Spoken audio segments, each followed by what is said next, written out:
இயேசுவுக்கே புகழ். இயேசுவில் பிரியமானவர்களே, இன்று நம் ஆண்டவர் யோபு 5ஆம் அதிகாரம் 18ஆம் வசனத்தினூடாக இவ்வாறு நம்மோடு பேசுகின்றார். காயப்படத்தினாலும் கட்டுப்போடுபவர் அவரை, அடித்தாலும் ஆற்றுகின்ற கை அவரதே. ஆண்டவருடைய வார்த்தை இன்றைக்கு நமக்கு ஒரு ஆறுதலான உணர்வை ஏற்படுத்துகிறது. இந்த புதிய நாள்ல ஆண்டவருடைய வார்த்தை நம் ஒவ்வொருவரையும் அன்போடு அரவணைக்கிறது. அவருடைய கரம் வார்த்தையாக இன்றைக்கு எங்களுடைய வாழ்க்கையில் இருக்கிறது.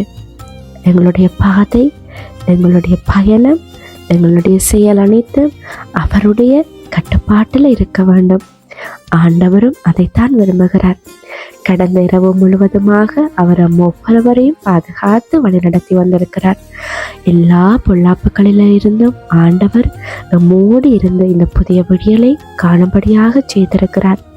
அதற்காக நாங்கள் இந்த காலை நேரத்தில் ஆண்டவருக்கு நன்றி சொல்லுவோம்.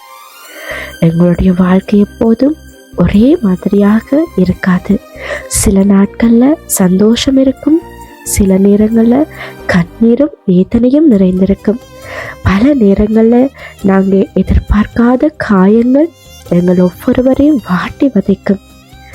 இந்த நேரங்கள்ல மனுஷர்கள் தனிமையாக உணர்வோம். எங்களுடைய மனமும் அப்படித்தான். ஏனென்றால் மனித இயல்பு தானே எங்கள்கிட்டையும் இருக்கு. நாங்களும் காயப்பட்டா கவலைப்படுவோம், கண்ணீர் சிந்துவோம், வேதனைப்படுவோம். இந்த சூழ்நிலையில ஆண்டவருடைய வார்த்தை எம்மை ஆறுதல் படுத்துகிறது. இந்த வசனம் ஆண்டவரின் அன்பையும் இரக்கத்தையும் வெளிப்படுத்துறது. சில நேரங்களில் வாழ்க்கையில வரும் சோதனைகள் நம்மை பலப்படுத்துவதற்காக இருக்கலாம். ஆண்டவர் நம்மை ஒருபோதும் கைவிட மாட்டார். காயப்படுத்தப்பட்ட மனதை ஆற்றும் மருத்துவராக அவர் இருக்கிறார். ஒரு குழந்தை விழுந்து காயமடைந்தால் தாயோ தகப்பனோ ஓடி வந்து அவரை தூக்கி அணைத்து ஆறுதல் கூறுவது போல நாங்களும் உடைந்து போகும் நேரங்களில் ஆண்டவர் நம்மை தூக்கி நிற்கிறார். அவர் ஒவ்வொருவரையும் தாங்கும் தகப்பனாக இருக்கிறார்.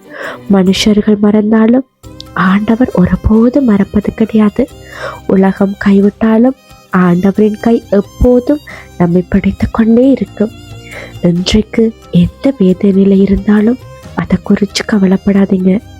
உங்களோட கண்ணீரை காணும் ஆண்டவர் உங்களோடு இருக்கிறார். இன்றைய காயம் நாளைய சாட்சியாக மாறும். உடைய இதயத்தை புதிதாய் மாற்றும் சக்தி ஆண்டவருக்கு மட்டுமே இருக்கிறது. அதனால இந்த புதிய நாளை நம்பிக்கையோடு தொடங்குங்க. என்னை ஆற்றும் ஆண்டவர் என்னோடு இருக்கிறார் என்ற விசுவாசத்தோடு முன்னேறுங்க.